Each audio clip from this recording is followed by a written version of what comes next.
fellow Movie Crusaders, and welcome to another episode of Sean's Movie Crusades. My name's Sean Wasserkrug, and today we're going to be releasing the latest Netflix film, a Will Ferrell comedy, actually going to Netflix, called Eurovision Song Contest, The Story of Fire Saga. Now, for me, this has been a movie that has kind of been out there that no one really 100% knew what it was going to be until we got to see the first trailer a couple weeks back. A couple months ago, they released a music video between Will Ferrell and Rachel McAdams for the song Volcano Man. And a lot of people were just kind of like, what is this? Like, when I saw it, I was like, I need to know more of what this is because this looks amazing.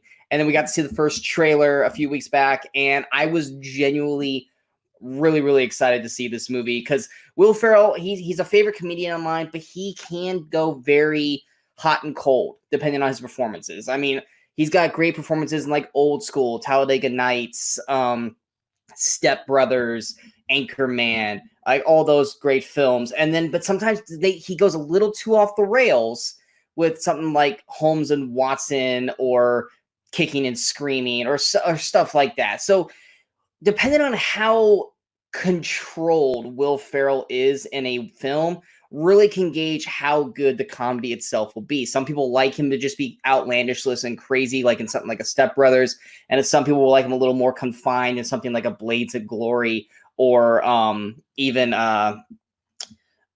stuff like Lego Movie or anything like that. So with him, it's going to be a toss-up depending on what kind of movie we're going to have. Rachel McAdams, I think she is actually a pretty good comedian in her movies, you know, whether it be one of her first films I saw her in The Hot Chick with Rob Schneider, or Mean Girls, or even Wedding Crashers. I think she really has that ability to put on a really good, solid comedic performance.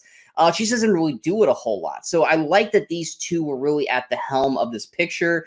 Of course, you also have Pierce Brosnan in it, and Dan Stevens, which not enough people know who Dan Stevens is. A lot of people don't know that he played Beast in the live-action Beauty and the Beast, which I still will fight to this day is a fantastic readaptation and not crappy like most people say. I think the live action Beauty and the Beast was fantastic.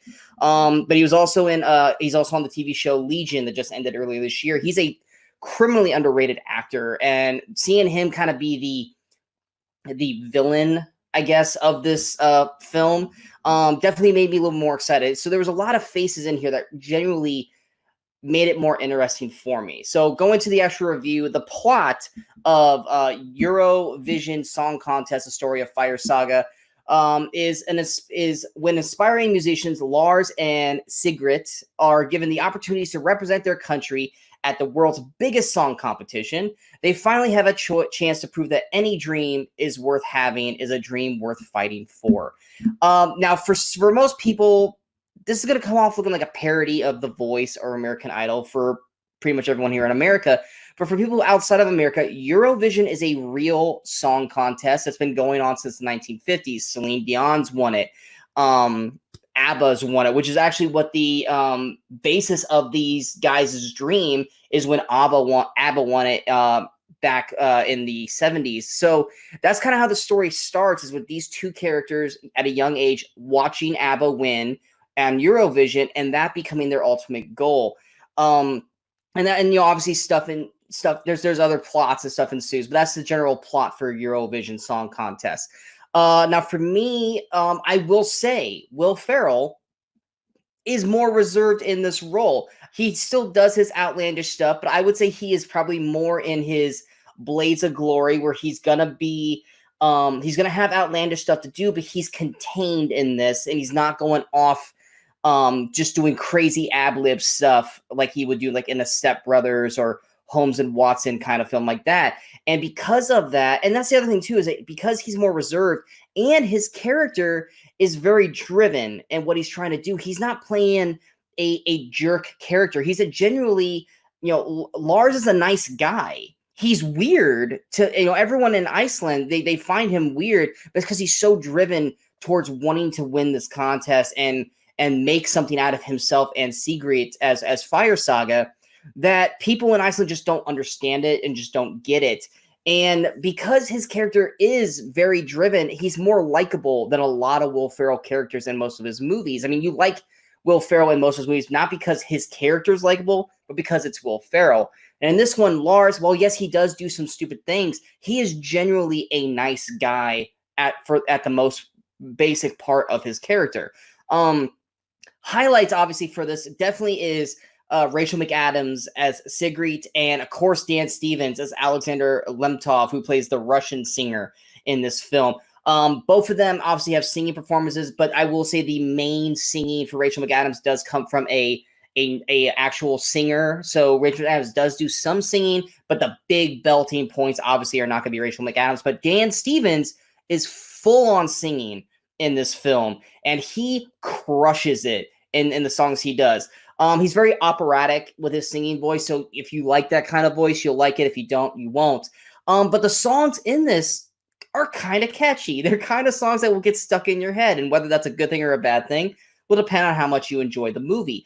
The comedy in this, I think, works for the most part. There's not a whole lot of laugh out loud comedy. It's more just kind of more snickering, and that was amusing, but I'm not rolling on the floor dying with what's going on. The main basis of the story that makes it, to me, work very well is the heart between these characters. Alexander Lemtov, he's the main the top favorite to win the contest, and of course naturally he falls for or has a thing for Sigrid, which obviously becomes an issue for Lars and Sigrid's relationship. But I think Dan Stevens does a fantastic job in this role. I really enjoyed every time he was on screen. He was a highlight. Same thing with everything with Rachel McAdams, and Will Ferrell obviously is great, but I would say of the three, he was probably the lesser of in this film. Pierce Brosnan, solid in his small role. But for the most part, I actually really enjoyed this movie. It was kind of like Pitch Perfect, but instead of it being a cappella, it was for professional singers on a TV show. Graham Norton plays himself in this, and he's kind of the announcer during the thing. He had some great one-liners going through this the whole way through, but it's very colorful. It's got a lot of heart. It's funny, and the music is catchy and fun. And for the most part, it's not a perfect movie. It's not one of Will Ferrell's best movies by any means, but in terms of a Netflix film, I quite enjoyed it. And I actually had a lot of fun watching this film, and generally by the end of the movie, I was happy. And ultimately, when it comes to a movie, when you're reviewing it or you're trying to tell people, are you going to like this movie? Should I recommend this movie or anything like that? Were you generally happy with the film when it was over? Did it leave you in a happy mood?